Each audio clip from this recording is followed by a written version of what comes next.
On today's episode of Pathmonk Presents, I've got a very special guest with me here today. Please welcome Bo, who is the marketing lead for INSART. Bo, thank you so much for joining us today. It's a real pleasure to have you on the show. I'm super excited to learn more about you, your growth story, and ultimately all the great things that your company is doing in the industry. So thanks again for taking the time.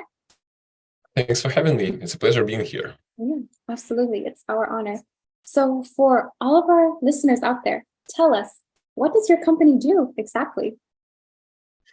Actually, we are providing the solution development services for financial and fintech companies. We work with the startups as well as with the long-term established companies, helping them develop new products or transform their old legacy software into something new and bring more value to the financial world. Awesome. So since you elaborated that most of your clients are from the fintech or startup realm, how do they typically find you then? Would you say it's more through digital marketing, through inbound, outbound? Is it 50-50 or referrals? Give us an insight. It's a great question because usually I like to say that all the financial sphere and area is about a pretty boring marketing, to be honest, because you have to aim at the pretty long time established companies and you don't have much space for creativity here. And this is where, when we started working with the startups, we had an opportunity to experiment and to implement new practices. Currently, I would say that we're using absolutely different approaches and streams of marketing, such as the inbound, outbound. And during the last year, we're actively working with the content management and with the content production. We have launched our own YouTube channel. And quite surprisingly, that was a pretty massive way to generate leads, because people are watching our podcasts, our materials, the news episodes that we are producing, and they are reaching out to us to find out how they can renovate their companies. At the same time, we do have the business network of partners who help us bring new leads and customers via the referrals. And also, we're not forgetting about the classical marketing, where we do the inbound campaigns and the outbound as well. The inbound is mostly built around LinkedIn, because financial representatives are not the ones who usually use Instagram or Facebook, unfortunately. So hopefully one day that's going to change, but still.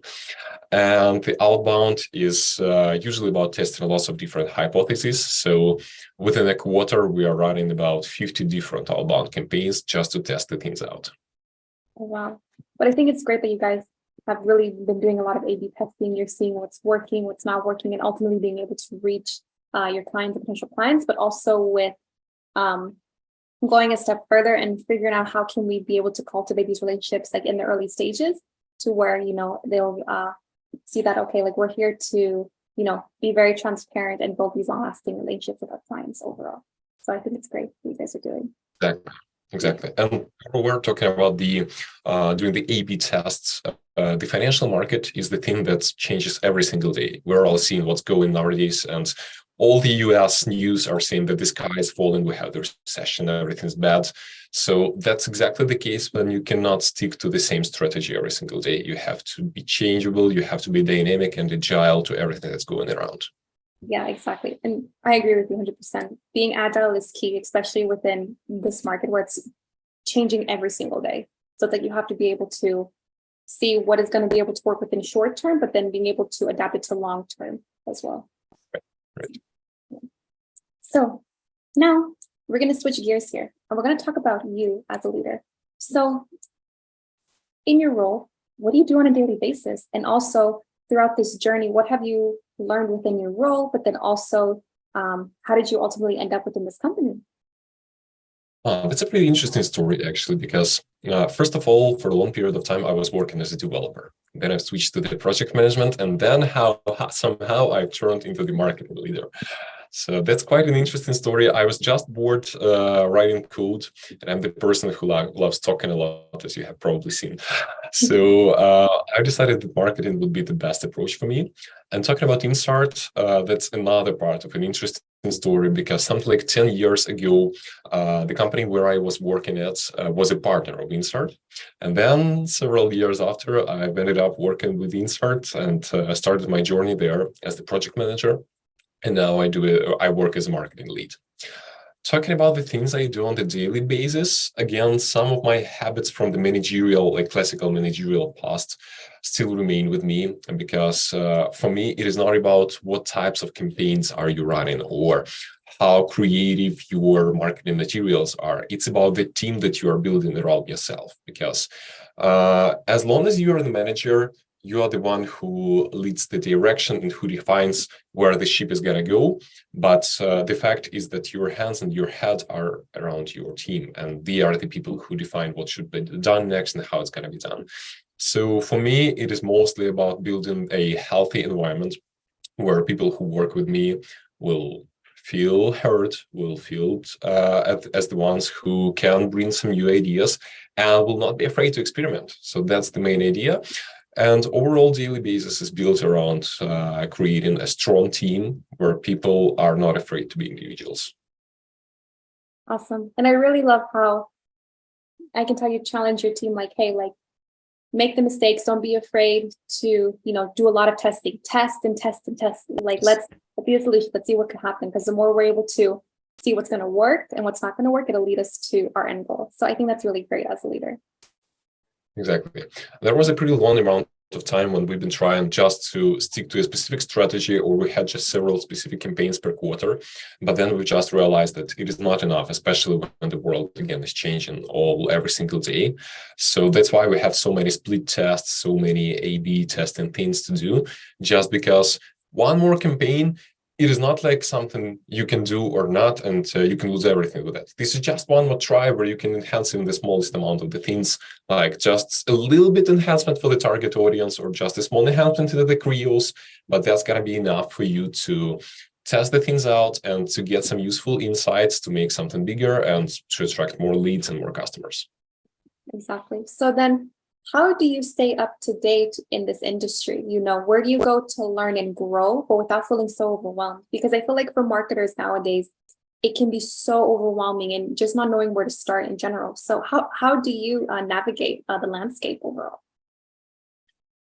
It's quite a great question, because in the financial industry, you cannot just be reading news once a day and stay up to date with everything going around. You have to live inside this bubble of fintech, financial markets, about everything going around, and you have to analyze a lot. So basically, the first value that I propagate inside the company and inside my team is to have some sort of the critical thinking, to be able not just to consume the information that's going around you, but also to be able, first of all, to filter it, and second of all, to analyze it the right way from the critical perspective, from the analysis perspective as well, etc.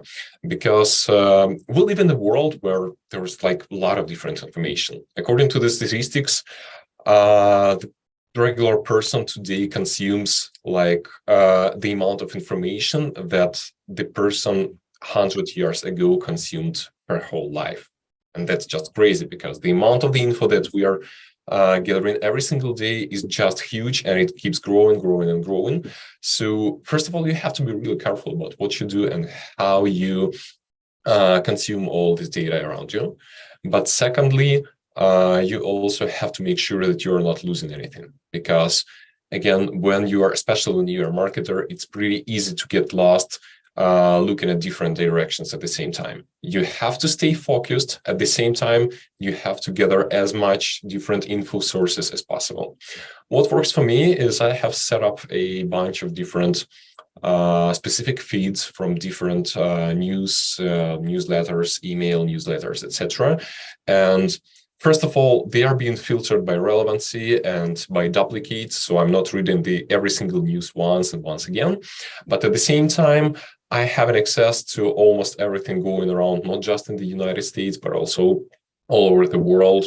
So because sometimes it's quite funny, but let's say some banking or regulation changes happening in Romania or somewhere in Poland can strongly affect the banking system in the United States as well. We had such examples pretty oftenly. So you have to keep wide open around everything going, not just in the local market, but all around the world. Wow, yeah, that's a lot to navigate, but I think it's really great how you've broken it down into certain silos where it's like, okay, this is what we need to focus on within our industry. This is what's coming and what to be aware of, and then always to like be able to take in this information, but in snackable amounts to where it's like, it doesn't seem overwhelming. So I think it's really great how you're able to manage like the different dynamics and all these verticals, especially with what you manage and being able to stay up to date overall. So that's awesome. So now we're getting close to the end of our interview. Now I'm gonna ask you some rapid fire questions. Are you ready? Yeah, sure. Perfect. So if there were no boundaries in technology and you could do whatever you wanted, what would be the one thing you would want to have fixed in your role today? To have fixed in the world, right? Yes. Oh, that's a great question, though it's a hard one, I think.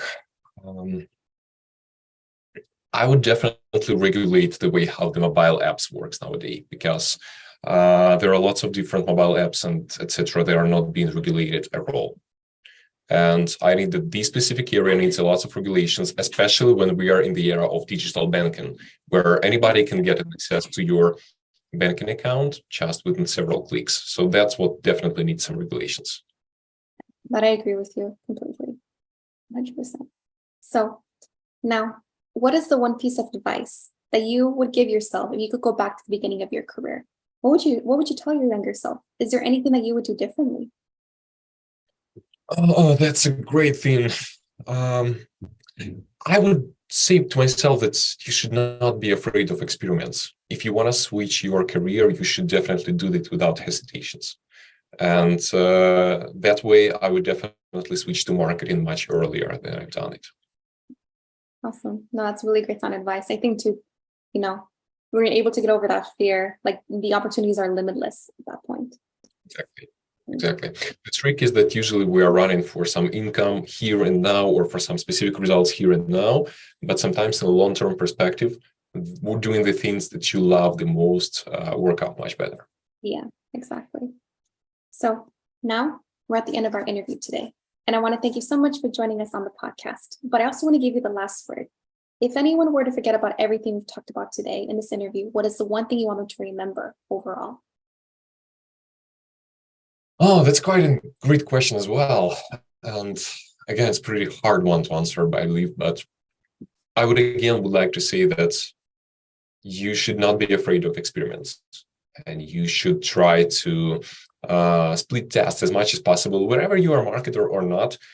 Split test can be applicable to any part of your life as well. So just do some experiments, try doing things differently every single day, and see how it goes. That's the best piece of advice I would suggest.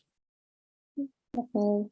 No, thank you so much again. I've learned a lot within our conversation, and it was a real pleasure too to hear more about what your company does, and overall hearing your growth story with seeing how you come from a developer and how you ended up in marketing is really incredible. So thank you again for taking the time. Thank you so much for having me. It was a pleasure talking to you. Absolutely.